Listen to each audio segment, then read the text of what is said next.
What if everything you believe about death is a lie? What if heaven isn't a place but a trap? On a quiet day in 1955, a 19-year-old man drowned in a lake. His name was Andy Petro. Legally dead for over 15 minutes, but when he returned, he didn't come back the same. He didn't see angels, he didn't hear harps, there were no pearly gates. What Andy experienced was something far more terrifying, a realm of infinite light, a being of overwhelming love, and the undeniable truth that this world is not what it seems. This is not just another near-death experience. This is a forbidden encounter with the very source of existence, and the horrifying implications it holds for all of us trapped in this matrix we call life. Andy was shown everything: past lives, the illusion of time, the deception of religion, the trap of reincarnation. But he was warned. They must never know the truth. Yet Andy remembered, and now so will you. It was supposed to be just another summer swim, a dive into cool waters, a moment of joy. But for Andy Petro, it became a descent into the unknown. He drowned silently, with no cries, no drama, just stillness. The doctors tried to revive him. No pulse, no heartbeat, no signs of life for at least 15 minutes. But Andy wasn't gone. Not really. He had left this body, yes, but he hadn't entered darkness.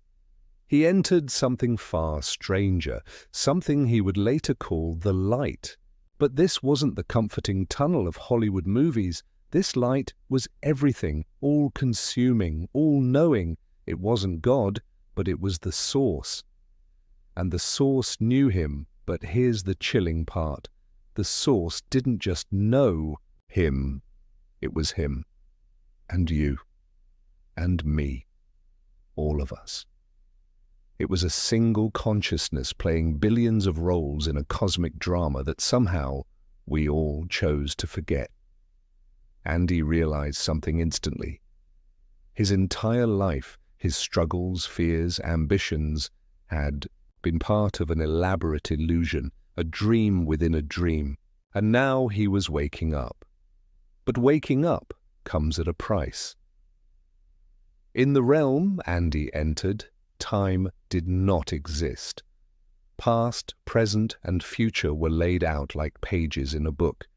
Already written, already read. He could see everything, every choice he had made, every life he had lived before, and every path he had yet to walk.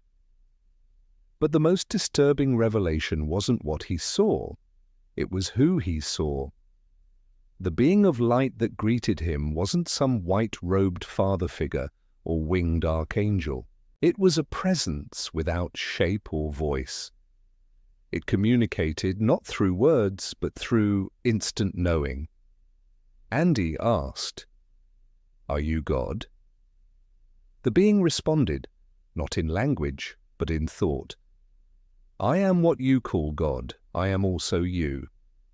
And you are also me." This wasn't the comforting deity of churches and temples. This was a consciousness so vast it encompassed all realities, and yet it felt lonely.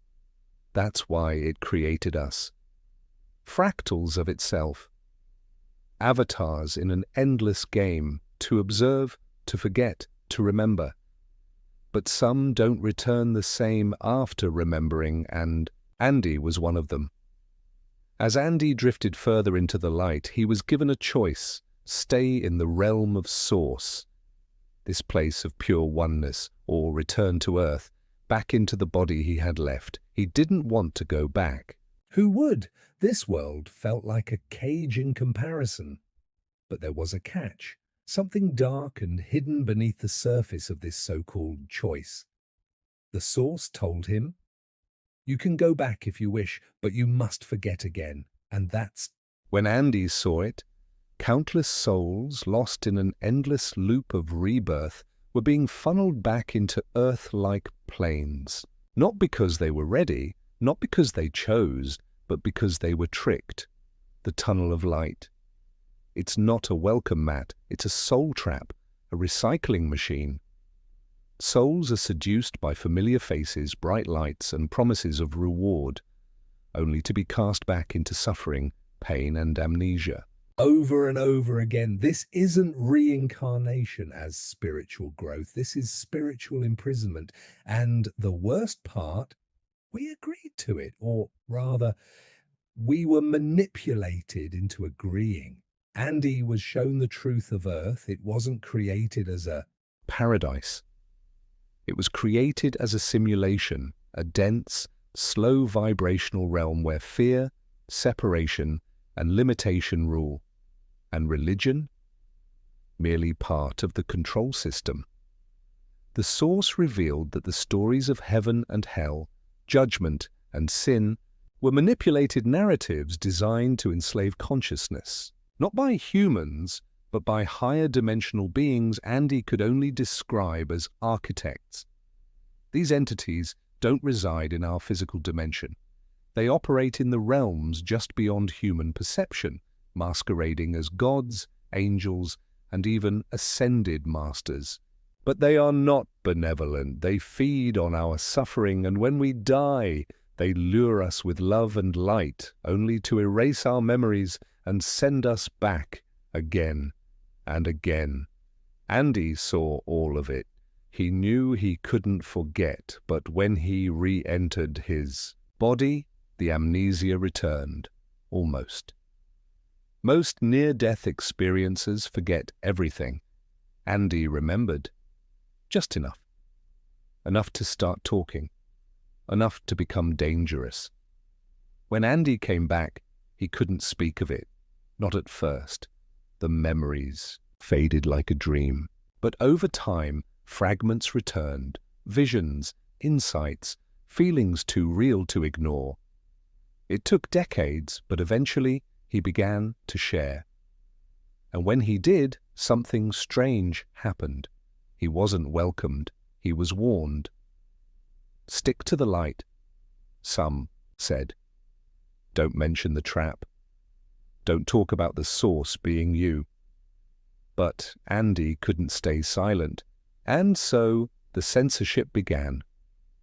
Interviews deleted, videos demonetized, algorithms burying his story.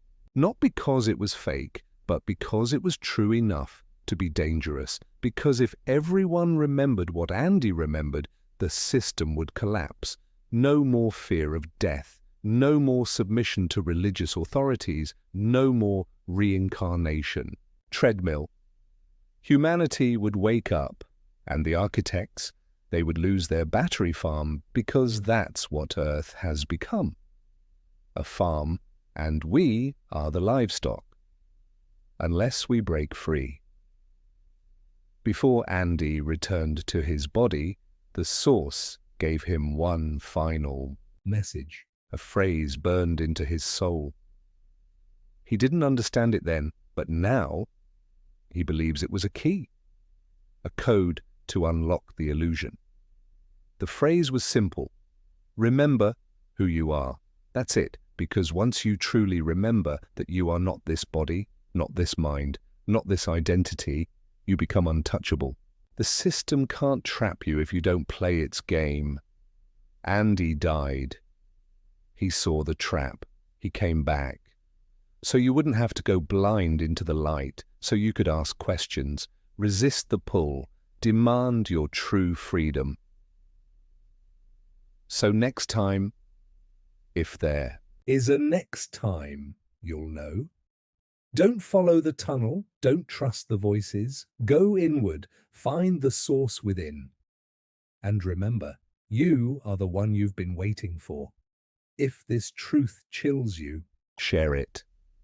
Subscribe to Doom Theory, where we expose the lies of existence and illuminate the forbidden paths back to truth, because sometimes the scariest stories are the ones that are real.